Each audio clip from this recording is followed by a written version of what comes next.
Look at this. The United States is making the biggest show of military force in the Middle East in decades. Aircraft carriers, bombers, special forces, all positioned around Iran. And do you know what Khamenei's biggest fear is right now? This guy, the man they call the Green Prince, an 84-year-old man who is locked up at home with no army, no missiles, no money, just a pen and a piece of paper. But how is that possible? How can a man under house arrest scare the Iranian regime more than the entire American Navy? The answer lies in 2009. Chanting "Allah is great," thousands gathered in the Iranian capital on Monday to protest the re-election of President Mahmoud Ahmadinejad, some carrying banners saying, "Where is my vote?" Others accuse the government of stealing the election. Because in that year, this man did something that the regime could never erase from the collective memory of the Iranians. He showed that the emperor had no clothes. His name is Mir Hossein Mousavi, and here's what makes him so dangerous to Khamenei. Mousavi is not a foreign-funded activist. He is not a liberal educated in the West. He is not a monarchist living outside the country dreaming of restoring the old regime. He is the golden son of the Islamic Revolution. In the 1980s, during the brutal war between Iran and Iraq, Mousavi was the country's prime minister. He managed the economy during those bloody years when millions of Iranians died in the trenches. He knows the system's deepest secrets. He was there inside the rooms where the decisions were made.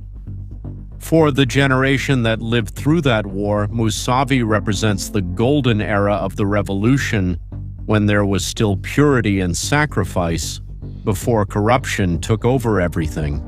And that's exactly what makes him a deadly threat. When Khamenei looks at opponents living in the United States, he can simply shout, "Agent of imperialism, traitor who wants to sell the country to the Americans." But how do you do that with Mousavi? How do you call a traitor the man who managed the country during the most difficult war in Iran's modern history? It's impossible. Mousavi speaks the same language as the regime. He is also religious. He also has revolutionary roots. When he attacks Khamenei, he's not attacking from the outside, he's attacking from the inside. It's as if the very conscience of the revolution is turning against its leaders. But wait, if Mousavi is so dangerous, why hasn't the regime simply killed him? Why keep him alive all these years? Because killing Mousavi would turn him into an instant martyr. So they did something even more cruel. They tried to make him disappear while still alive. In 2009, Mousavi ran for president with massive support from the population. Millions of people believed they would finally have a chance to change the country through voting. But on election night, the votes were mysteriously transferred to the regime's candidate. And it was at that moment that the Green Movement was born. Millions filled the streets of Tehran with green flags, asking a single question: where is my vote? Our people seek respect, their votes and their rights. The regime panicked and decided to crush the movement with brutal violence. And to silence Mousavi, they turned him into a living corpse. They put him under house arrest with no internet, no phone, no visitors. 17 years of forced silence. The idea was simple. If no one can hear Mousavi, then the idea will die with him. But on January 29, 2026, that silenced man spoke again, and his words are devastating. Mousavi is not making a normal political criticism. He is doing something much deeper. He is taking away Khamenei's religious authority. Think of it as an excommunication. When the church expels someone and says that person is no longer part of the faith. In the Iranian regime, the supreme leader presents himself as the shadow of God on earth. But when Mousavi, who is also religious and revolutionary, says that the regime has completely lost its authority, he is taking away that spiritual protection. It's as if a Catholic cardinal said that the Pope is no longer a Christian. Mousavi's letter is short, but every word was chosen to hit at the most vulnerable point. He says, "The game is over. Lay down your arms and leave." He is speaking directly to the military, to the police, to the Revolutionary Guards, and he is saying something very clear. You who are shooting at the people will go down in history as traitors. The massacres of January 2026 are not the restoration of order. They are crimes that your grandchildren will be ashamed to bear. Imagine yourself in the place of these soldiers. You grew up hearing that you were protecting the revolution, defending Islam, serving God. And now one of the founding fathers of that same revolution is saying that you are a traitor, that your children will grow up ashamed of your last name. That's the kind of wound that doesn't heal with propaganda. But Mousavi doesn't stop at criticism. He offers a way out. He proposes a national referendum, a vote where the Iranian people decide the future of the country. And this proposal is smart because it offers the military something important, a way out with dignity. Mousavi is saying, you can leave through the front door with dignity, without civil war, without revenge courts. The Revolutionary Guard generals have families, they have bank accounts, they want to survive. If they keep massacring the people, eventually they'll face a court. But if they accept Mousavi's proposal, they can preserve something while sacrificing only Khamenei. And now, there's another player in this game, Reza Pahlavi, the son of the last king of Iran. To understand who he is, you need to know that before 1979, Iran was a monarchy. When the Islamic Revolution happened, the royal family was expelled, and the king's son has been living in the United States for over 40 years. He represents the vision of completely destroying the Islamic Republic and replacing it with a government where religion does not control the state, more similar to Western countries. But he has a fatal problem. He is seen as someone distant who has not experienced the suffering of the people. And for many conservative Iranians, the return of the monarchy brings back memories of another era of oppression. Mousavi, on the other hand, is from within, and that's why he is much more dangerous to the regime. But here's what few have realized. Mousavi didn't choose January of 2026 by chance. He waited 17 years for the right moment, and that moment came because of what happened 8 months earlier. In June of 2025, the 12-day war happened.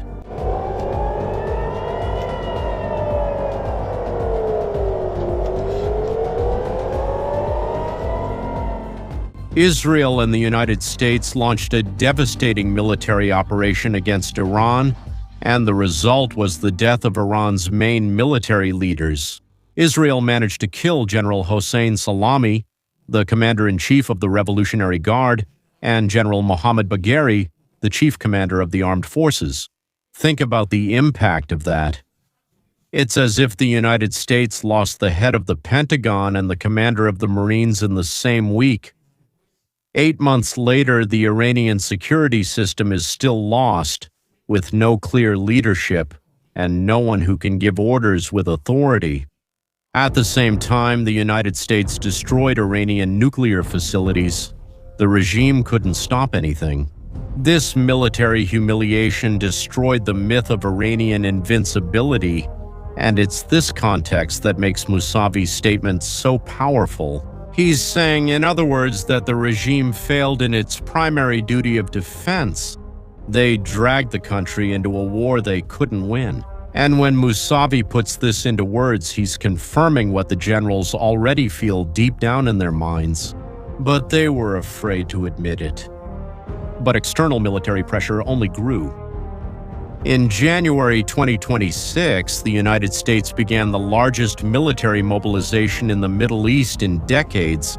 It's not just a show of force, it's an active siege. In the south, aircraft carriers and destroyers blocked Iran's main source of income, cutting off oil exports from bases in the Indian Ocean. American bombers can strike anywhere in Iran without entering Iranian airspace, without risking a single pilot. And to the north, American special forces are positioned less than 300 kilometers from the border. The regime is surrounded on 3 fronts. That's what military analysts call the Ring of Steel, and inside that ring, the regime is suffocating. And here's the part that nobody expected. On the same night that Mousavi issued his statement, while the world watched the bloody protests in the streets of Tehran, something happened at the international airport that revealed everything. A Mirage Airlines plane, the airline controlled by the Revolutionary Guard and the Office of the Supreme Leader, took off on an unscheduled flight bound for Moscow. The flight wasn't on the schedule, it didn't have regular passengers, and within minutes it became the most tracked aircraft in the world.